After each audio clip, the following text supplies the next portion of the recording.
જય શ્રી કૃષ્ણ. નાનું સરખું ગામ હતું.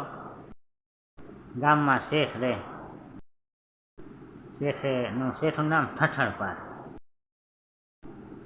ઠઠણપાળના થોડા ટાઈમ થયા લગ્ન થયા તો બૈરું ઘરે આવ્યો તો બધાએ બારી આજુબાજુ પાણી ભરવા જાય, આડે જગ્યા કોઈ બજારમાં જાય, બધા એક જ પૂછ્યા ઠઠણપાળની ઘરવાળી આવી. હા, પાણી ભરવા જાય તો બાયરું પૂછ્યા કે આ ઠઠણપાળની ઘરવાળી છે. બજારમાં જાય તો આ ઠઠણપાળની ઘરવાળી, આ કંટાળી ગઈ. જે જાય મારા ઘરવાળાનું નામ ઠઠણપાળ, બીજો કોઈ નામ જ નથી લેતા. આના કરતાં તો હું પિયર વહી જાઉં, પોટલો બારો બાંધ્યો થઈ રવાની. હાલ નીકળીએ જ્યાં છૂટાઈ ગયું. અહીં ત્યાં ઠઠણપાળ સાંભળવું પડે ને. જાતી હામાં એક ભીખ માગતો ભાઈ પૂછાતો, ભીખ માગતો બાઈ કાંક દો. શું નામ શું હે? તો મારા ધનપાળ નામ છે. ધનપાળ કે ધનપાળ ભાઈ ભીખ માગે.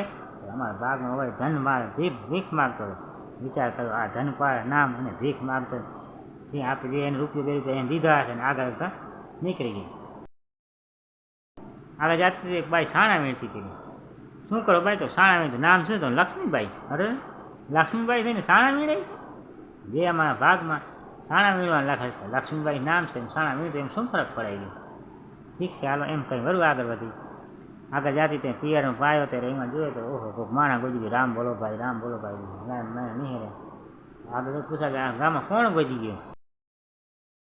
જીવરામભાઈ ગુજરી ગયા. હે, જીવરામભાઈ ગુજરે કે નામ જઈને જીવરામ અંબર રહી ગયા. ના મરે નહીં, જીવરામભાઈ બાપા ગુજરી ગયા. વિચાર કરે તો કે એમાં ભીખ માગતો તો એ ધનપાળ હતો અને લક્ષ્મીજી તો સાણા વીણતી હતી. અને આ જીવરામભાઈ ગુજરી હતો તો એ કે આપણું ઠઠણપાળ જ નથી. કે હાલો પાપા નથી આપતું. જ્યાં પછી પાછી વરીને ઘરે આવીને પૂછા કે તું જાતી હતી રિહામને ઘરવાળા ઠઠણપાળ પૂછે કેમ વરી આવી? અરે કાંઈ નથી કે કાં ભીખ માગતો ધનપાળ, સાણા વીણતી લક્ષ્મીબાઈ, જીવરામ તો ગુજરી ગયા. ઠીક છે મારે ઠઠણપાળ, તમે ઠઠણપાળ છો એ જ મારે ઠીક છે. મારે બીજાને મોહ રાખો. નામનો શું મતલબ છે? નામ તો ધનપાળ હતો, ભીખ માગતો શું કામ નહીં? લક્ષ્મીબાઈ નામ હતો, સાણા વીણતી શું કામ નહીં? અને જીવરામ અમરજી રીમરામ હતો એ ગુજરી ગયા. એના કરતા તમે ઠઠણપાળ ભલે ને ક્યારે કે એને મારે શું આપો?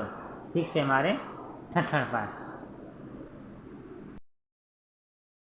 ભીખ માગતો ધનપાળ, સાણા વીણતી લક્ષ્મીબાઈ, જીવરામ તો ગુજરી ગયા. ઠીક છો તમે ઠઠણપાળ. બસ આરામથી જે કોઈ કે ઠઠણપાળની બધી હા બાપા કરતું જાય, ખાય પીએ મોજ કરે.